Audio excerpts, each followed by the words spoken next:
ওয়াসার ঠিকাদারি প্রতিষ্ঠান জিল্লুর অ্যান্ড কোম্পানি এদের অব্যবস্থাপনায় প্রায় 400 বিঘা জমির ফসলাদি নষ্ট হয়েছে। ব্রিজের মুখ বন্ধ করার কারণে শত শত জমির ফসলের ক্ষয়ক্ষতি হয়েছে। পদ্মার পানি বেড়ে গেছে, প্রচন্ড ক্ষয়ক্ষতি হয়েছে। প্রায় ক্ষতি আমার 5 লক্ষ টাকা। কিচ্ছু পানি টানি কিচ্ছু টাকা না। দর্শক, আমি এই মুহূর্তে রয়েছি রাজশাহীর পদ্মার পাড়ে। আমরা ইতিমধ্যে দেখেছি যে ঘূর্ণিঝড় মন্থার প্রভাবে রাজশাহী জেলার তানোর গোদাগাড়িতে এই দুইটি উপজেলাতে ব্যাপক ক্ষয়ক্ষতি হয়েছে। যেমন ফসল নষ্ট হয়ে গিয়েছে, আবাসিক এলাকাগুলোতে পানি ঢুকেছে, এছাড়াও মানুষের পুকুর ভেসে গিয়েছে, এছাড়াও মানুষ ব্যাপক ভোগান্তিতে রয়েছে। পদ্মাতেও ব্যাপক পানি বেড়েছে। তো সাধারণ মানুষ কি বলছে আপনাদেরকে দেখাবো। বান্ডেল থাকলে প্রতি সেনমানিতে টাকা বাঁচবে। বিকাশ সেনমানি বান্ডেল কিনে জিতুন প্রতি লেনদেনে। সেই ওয়াসার ঠিকাদারি প্রতিষ্ঠান জিল্লুর অ্যান্ড কোম্পানি এদের অব্যবস্থাপনায় আজকের এই অবস্থা। প্রায় 400 বিঘা জমির ফসলাদি নষ্ট হয়েছে। আমাদের যে বৃষ্টির পানি প্রবাহিত হওয়ার যে বৃষ্টি আছে, সে বৃষ্টি তারা ভরাট করে রেখে দিয়েছে।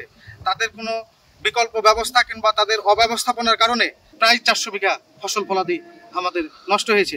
এ বিষয়ে এলাকার জনগণ দ্রুত এ পানি নিষ্কাশনের জন্য আমরা দাবি জানাচ্ছি এবং প্রশাসনের কাছে এর সুষ্ঠু তদন্ত এবং এর ক্ষতিপূরণ আমরা তার দাবি জানাচ্ছি।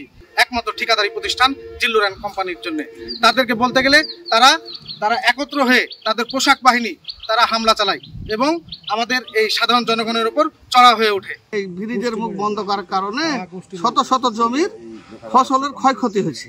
ওয়াসা কোম্পানি জানে মানুষের ক্ষতি জানে না হয় সে ব্যবস্থা করে এই কাজ করে। খুব বৃষ্টি হয়েছে গত শুক্রবার রাতে, প্রচন্ড ক্ষয়ক্ষতি হয়েছে। দেখতেছি অনেক পানি বাড়তেছে। গোদাগাড়ি এবং চাঁপাইনবাবগঞ্জ জেলার কিছু তীরবর্তী এলাকা ভীষণভাবে মানে বৃষ্টির পানিতে তলিয়ে গেছে অনেক দিক এবং 3 দিন ধরে আকাশ মেঘাচ্ছন্ন থাকছে।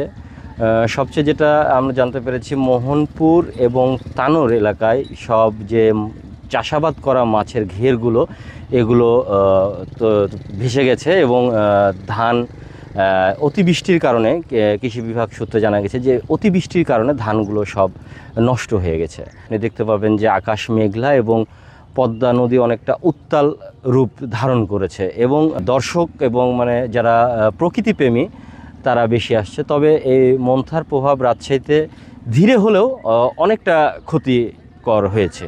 অনেক মানুষের আসলে নদী ভাঙনের কারণে অনেক ক্ষতি হয়েছে, যেটা বন্যা হচ্ছে বর্তমানে। অনেকের ধান টান দেখছি আমরা নিউজে যে হচ্ছে নষ্ট হয়ে গেছে। পদ্মার এরিয়াগুলা ভেঙে গেছে, এটা একটু খারাপ লাগতেছে যে ভেঙে ভেঙে যাচ্ছে। জায়গা তো আরও ছিল, এখানে ঘুরতে ভালো লাগতো। আর এখানে কিছু আবাদ হয়তো সেগুলো ক্ষয়ক্ষতি হয়েছে। বিগত 3 দিন ধরে হচ্ছে বৃষ্টি হচ্ছে, এই জন্য পদ্মার পানি বেড়ে গেছে। তো নদী ভাঙনও শুরু হয়েছে, ফসলের অনেক ক্ষতি হচ্ছে। এখানে এসে দেখছি নদীর কুল ভেঙে যাচ্ছে।